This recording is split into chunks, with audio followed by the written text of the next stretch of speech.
পরীক্ষার জন্য 7টা দিন সময় পেলাম রে মাবুদ। আজকে মনে হয় কালকে পড়বো, কালকে মনে হয় পরশুদিন পড়বো। এইভাবে করতে করতে 7 দিনের মধ্যে 5টা দিন চলে গেল রে মাবুদ।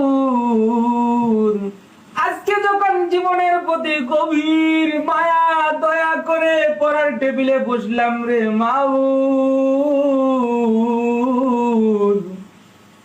একবার বিছানাটাকে আয় বাবা, একবার শুয়ে যা, একবার মোবাইলটাকে আয় রে বাবা একটু চাপাচাপি করে যা।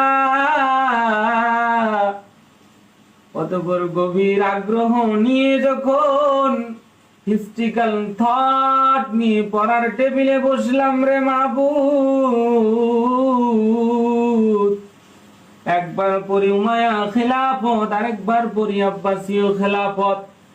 পড়তে পড়তে জীবনের প্রতি মায়া দয়া না করে বুঝতে পারিলে মাবুদ, তাদের পতনের ঘন্টা কত নিষ্ঠুর, কত নির্মম ছিল। আয় রব্বুল আলামিন, আজকে আমি ফাঁকিবাজি করেছি, পড়ি নাই,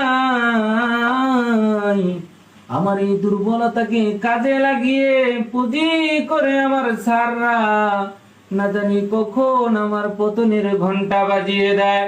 আয় রব্বুল আলামিন, তোমার কাছে ফরিয়াদ করতেছি রে মাবুদ, এইবার আমার মেধাকে খুলে দাও, পরবর্তী সময়ে আর আমি ফাঁকিবাজি করব না।